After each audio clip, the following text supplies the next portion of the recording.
बऱ्याच दिवसापासून मुलांचं चालू होतं की चिकन बिर्याणी कधी बनवणार. चला म्हणलं आज बनवूया. आणि या चिकन बिर्याणीची चव काय सांगू तुम्हाला. तर इथं मी अर्धा किलोला थोडं जास्त म्हणजे एखादी वाटी चढ बासमती तांदूळ घेतले. ते पहिल्यांदा स्वच्छ धुवून यामध्ये भरपूर पाणी घालून थोडा वेळ भिजायला ठेवले.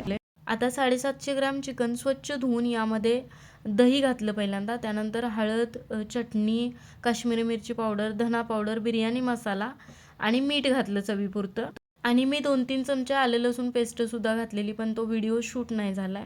त्यानंतर पुदिना, कोथिंबीर, 2-3 हिरव्या मिरच्या, थोडासा तळलेला कांदा आणि अर्ध्या लिंबाचा रस घालून सगळं व्यवस्थित मिक्स करून घ्यायचं आणि थोडा वेळ याला मुरायला ठेवायचं. आता तांदूळ शिजवण्यासाठी भरपूर पाणी उकळायला ठेवलं. यामध्ये लिंबाचा रस, सालसुद्धा टाकले आणि सगळे खडे मसाले, हिरव्या मिरची एखादी टाकली आणि थोडंसं तेल आणि चवीपुरतं मीठ घातले. भिजवून घेतलेले तांदूळ घालून शिजायला ठेवलं. आता पातेल्यामध्ये तेल घातले. यामध्ये उभा कापून कांदा घातला. कांदा भाजत आला की यामध्ये मॅरिनेट करून घेतलेले चिकन घातलं. थोडंसं पाणी घातलं आणि परतून घेतलं. चिकन असं परतून 70% तरी चिकन शिजलं पाहिजे. उरलेलं दममध्ये शिजतंय. जास्त पण गाळ करायचं नाही आणि कच्चं पण ठेवायचं नाही.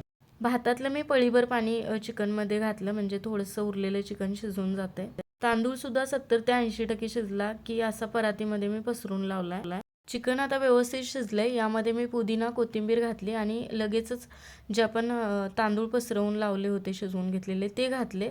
तळलेला कांदा, बिर्याणी मसाला, पुदिना आणि कोथिंबीर आणि थोडासा फूड कलर घातला आणि भात शिजवून घेतलेलं थोडंसं पाणी घातलं. तवा आधी मी गरम करून घेतला आणि मग गॅस जरा कमी केला आहे आणि भांडं ठेवायचं, वर पॅक झाकून याला दम देऊन घ्यायचा. ही चिकन बिर्याणी घरात सगळ्यांनीच आवडली, त्यामुळे तुम्ही सुद्धा करून बघा आणि अजून रेसिपीसाठी फॉलो करायला तेवढं विसरू नका.